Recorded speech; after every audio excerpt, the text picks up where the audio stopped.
اعوذ باللہ من الشیطان الرجیم بسم اللہ الرحمن الرحیم انا نحن نحیی الموتى ونکتب ما قدموا وآثارهم وکل شیء احصیناہ فی امام مبین۔ ترجمہ ان آیات کا یہ ہے، ہم ہیں جو مردوں کو زندہ کر دیں گے، اور جو انہوں نے آگے بھیجا ہے اور جو ان کے نشانات ہیں اس کو ہم لکھتے ہیں۔ وَكُلَّ شَيْءٍ أَحْصَيْنَاهُ فِي إِمَامٍ مُبِينٍ، اور ہر چیز اس کو ہم نے شمار کر رکھا ہے ایک روشن کتاب میں۔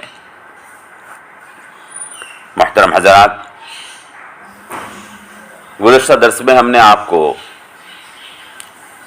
حروف مقطعات کے سلسلے میں بتایا تھا، اور قرآن کریم کے اندر اللہ تبارک و تعالی نے جو قسمیں کھائی ہیں ان قسموں کے بارے میں بتایا تھا، اور یہاں قرآن کریم کی قسم کھانے کا کیا مطلب ہے یہ بھی آپ کے سامنے ہم نے پیش کر دیا تھا کہ قرآن کریم کی قسم کھا کر اللہ تبارک و تعالی دراصل حضور اکرم صلی اللہ تعالی علیہ وسلم کی رسالت کی سچائی کو پیش فرما رہا ہے، اور یہ بتا رہا ہے کہ قرآن کریم سے ثابت ہوتا ہے ایک ایسی کتاب قرآن کریم کہ جس میں اللہ تبارک و تعالی نے ہدایت نازل فرمائی ہے، جس کی ایک بات بھی غلط نہیں ہے۔ اس سے ثابت ہوتا ہے کہ جناب محمد رسول اللہ صلی اللہ تعالی علیہ وسلم اللہ کے رسول ہیں، اور حروف مقطعات کا حساب بھی یہ ثابت کرتا ہے کہ آپ اللہ کے رسول ہیں۔ اس کے بعد ہم نے آپ سے عرض کیا تھا کہ دو چیزیں ہیں جو ہدایت سے محرومی کا سبب بنتی ہیں، ایک انسان کا اپنی ذات کے اوپر تکبر اور غرور، اور ایک انسان کا اپنے ماحول کے اندر بند ہو جانا اور ماحول سے نکلنے سے اپنے آپ کو روک لینا۔ کوئی قوم اپنے برادری میں بند ہو جاتی ہے، کوئی ملکی حدود کے اندر قید ہو جاتی ہے، کوئی قوم تہذیبی قیود کے اندر قید ہو جاتی ہے۔ یہ ساری چیزیں اگر انسان نے یہ طے کر لیا ہے کہ میں اپنے ملک سے باہر، اپنی قوم سے باہر، اپنی تہذیب سے باہر کسی بات کو نہیں سمجھوں گا اور نہ سنوں گا، تو پھر اس کی ہدایت اس سے لے لی جاتی ہے اور ہدایت سے وہ محروم ہو جاتا ہے۔ تو کسی شخص کو اگر ہدایت حاصل کرنی ہے تو تکبر سے اپنے آپ کو پاک کرنا ہوگا، اور ملکی، تہذیبی اور قومی قید سے اپنے آپ کو نجات دلانی ہوگی۔ اور دوسری چیز ہم نے عرض کی تھی کہ ہدایت حاصل کرنے کے لیے دو چیزیں ضروری ہیں۔ یہ خاصیت اپنے آپ کے اندر انسان کو پیدا کرنی ہوگی۔ فرمایا انما تنذر من اتبع الذکر، نصیحت، اچھی بات اگر کسی کے سامنے پیش کی جائے تو اس کا اتباع اور اس کی پیروی اگر آدمی کرے گا، وہ خشی الرحمن بالغیب، اور اللہ کا ڈر، مہربان خدا کو پہچان کر کہ میرے اوپر اللہ تبارک و تعالی نے کتنی مہربانیاں کی ہیں، اس مہربان خدا کا بن دیکھے ڈر اپنے دل میں پیدا کرنا ہوگا کہ یقیناً جس اللہ تبارک و تعالی نے مجھے پیدا کیا ہے، اتنی مہربانیاں کی ہیں، جو آسمانوں سے بارشیں برساتا ہے، جو ہوائیں چلاتا ہے، جو زمین سے کھیتیاں اگاتا ہے، سورج جس نے نکالا ہے، جس نے پوری کائنات، یہ ستارے، یہ چاند بنائے ہیں، وہ مہربان خدا جس نے پوری کائنات کو میری خدمت پر لگا رکھا ہے، یقیناً مجھے اس کے سامنے جواب دہی کا احساس اپنے دل میں رکھنا چاہیے۔ اگر یہ دو چیزیں انسان اپنے اندر پیدا کر لے، اچھی بات کو قبول کرنے کا جذبہ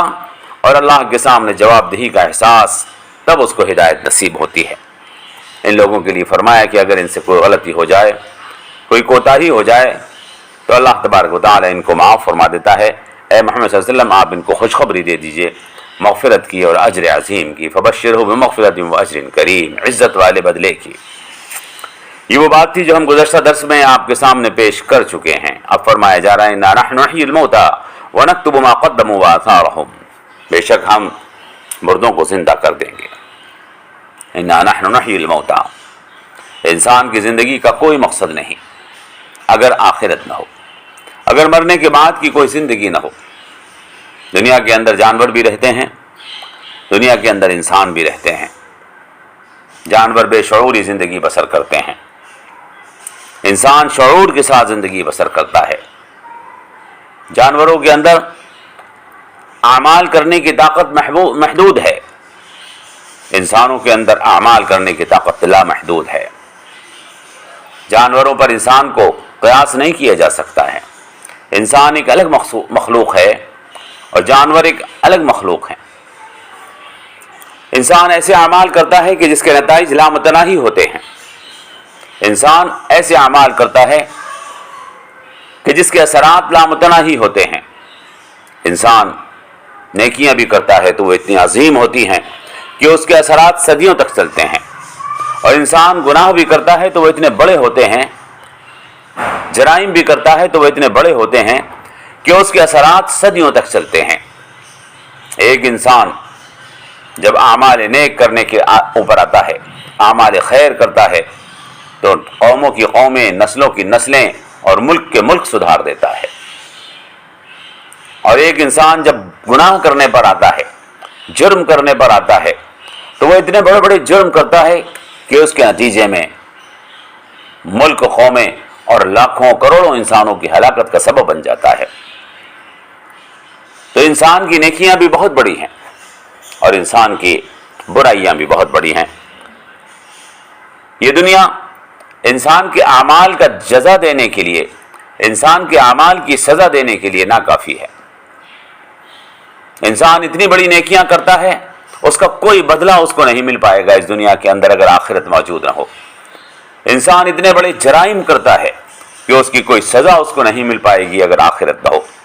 تو اللہ تبارک و تعالی نے آخرت کی زندگی انسان کے ساتھ رکھی ہے کہ انسان کو اللہ تبارک و تعالی دنیا کی زندگی کے بعد ایک نئی زندگی مرحمت فرمائے گا، جہاں اس کی نیکیوں کا بھرپور بدلہ اس کو دیا جائے گا اور جہاں اس کے گناہوں کی پوری پوری سزا اس کو ملے گی۔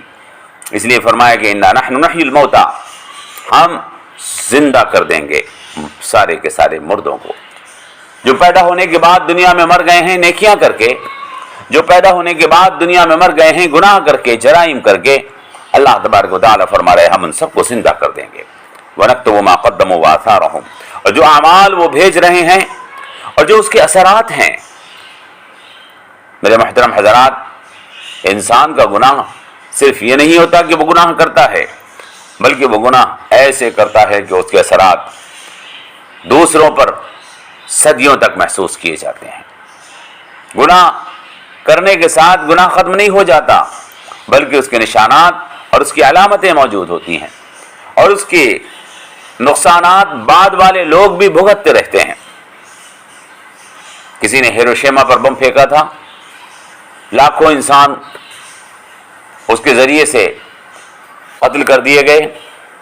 معاملہ صرف یہاں ختم نہیں ہو گیا کہ ایک انسان نے لاکھوں انسانوں کو قتل کر دیا تھا، بلکہ معاملہ اس سے آگے تھا کہ آنے والی نسلیں سینکڑوں برس تک اپاہج، معذور اور بیمار پیدا ہوتی رہی۔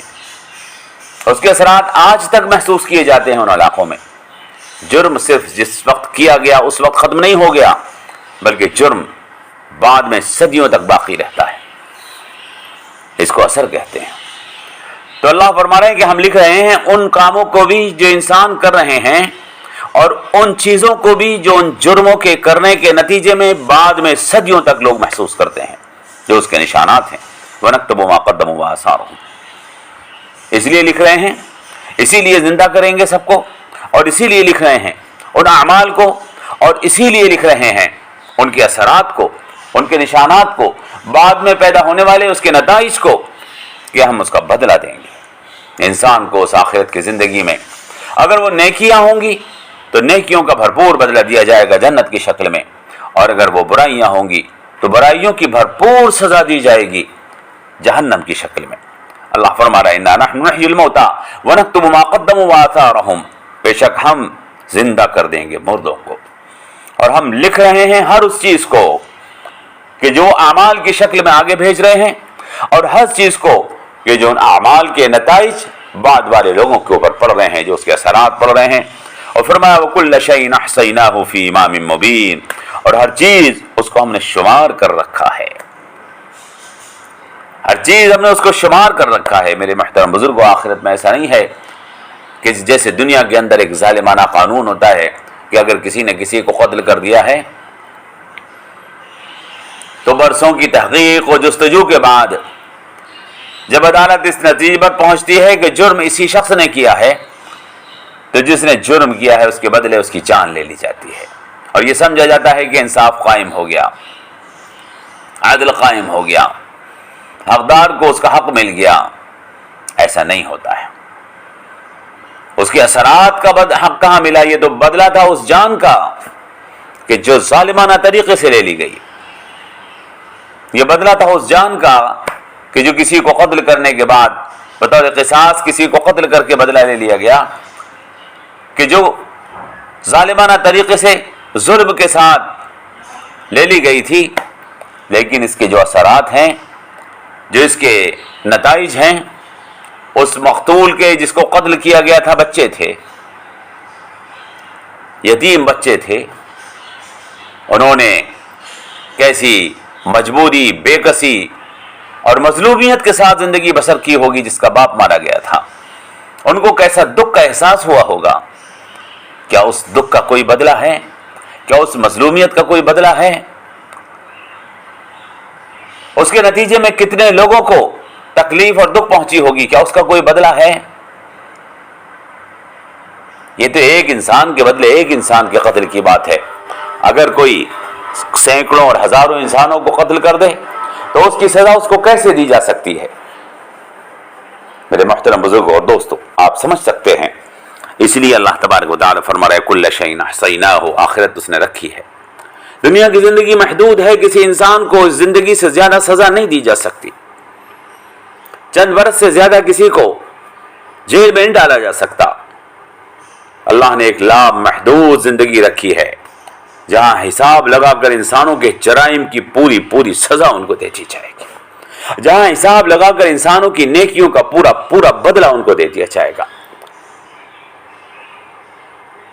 جرائم کا معاملہ بھی یہی ہے اور نیکیوں کا معاملہ بھی یہی ہے کہ دنیا کے اندر نہ جرموں کی بھرپور سزا دی جا سکتی ہے اور دنیا کے اندر نہ نیکیوں کا بھرپور بدلہ دیا جا سکتا ہے۔ اس کے لیے تو لازمی اور ضروری ہے کہ آخرت کی زندگی کو پیدا کیا جائے، ایک لامتناہی زندگی کو پیدا کیا جائے، اور دنیا کے گناہوں کی حساب جوڑ کر، اس کا ٹوٹل لگا کر، پورا کیلکولیشن کر کر یہاں کے گناہوں کی سزائیں اس شخص کو دیتی جائیں، یہاں کی نیکیوں کا بھرپور حساب لگا کر، پورا پورا حساب جوڑ کر ان نیکیوں کا بھرپور بدلہ آخرت کی لامتناہی زندگی میں دے دیا جائے۔ اس لیے فرمایا وَكُلَّ شَيْءٍ أَحْصَيْنَاهُ فِي إِمَامٍ مُبِينٍ، اور ہر چیز ہم نے اس کو شمار کر لیا ہے، ہم نے اس کو گن کے رکھا ہوا ہے، ہم اس کو کیلکولیٹ کر رہے ہیں ایک ایسی کتاب کے اندر جو واضح ہے، جس کے اندر کوئی گڑبڑ نہیں ہے، اس حساب کے اندر کوئی شمار میں کمی نہیں ہے، بلکہ جتنے گناہ انسان نے دنیا کے اندر کیے ہوں گے اس کی پوری سزا آخرت میں اس کو دے دی جائے گی، اور جتنی نیکیاں دنیا کے اندر کسی نے کی ہوں گی اس کا بھرپور بدلہ اللہ تبارک و تعالیٰ عطا فرمائے گا، بلکہ اپنی طرف سے مزید عطا فرمائے گا، اور نیکیاں کرنے والوں کو ہمیشہ ہمیشہ کے لیے جنت میں اللہ تبارک و تعالیٰ بھیج دے گا۔ تو اس آیت مبارکہ میں یہ چیز بیان فرمائی کہ اِنَّا نَحْنُ نُحْيِي الْمَوْتَىٰ، بے شک ہم زندہ کر دیں گے تمام مردوں کو، وَنَكْتُبُ مَا قَدَّمُوا، اور ہم لکھ رہے ہیں وہ اعمال جو وہ کر رہے ہیں، وَآثَارَهُمْ، اور ان اعمال کے جو اثرات ہیں، جو ان کے نشانات ہیں، جو ان کے نتائج ہیں، ان کو بھی ہم لکھ رہے ہیں۔ اور فرمایا کل شیء احصیناہ فی امام مبین، اور ہر چیز ہم اس کو شمار کر رہے ہیں کتاب کے اندر جو واضح ہے، جس میں حساب کی کوئی گڑبڑی نہیں ہے۔ اللہ سے دعا کیجیے اللہ تبارک و تعالی ہمیں ان حقائق کو سمجھنے کی توفیق عطا فرمائے، اور ان کے ذریعے سے اللہ تبارک و تعالی ہمیں ہدایت قبول کرنے کی توفیق عطا فرمائے۔ دنیا کے دھوکے کے اندر جو ہم مبتلا ہیں اور آخرت سے غافل ہیں، اللہ اس سے ہماری حفاظت فرمائے۔ والسلام علیکم ورحمۃ اللہ وبرکاتہ۔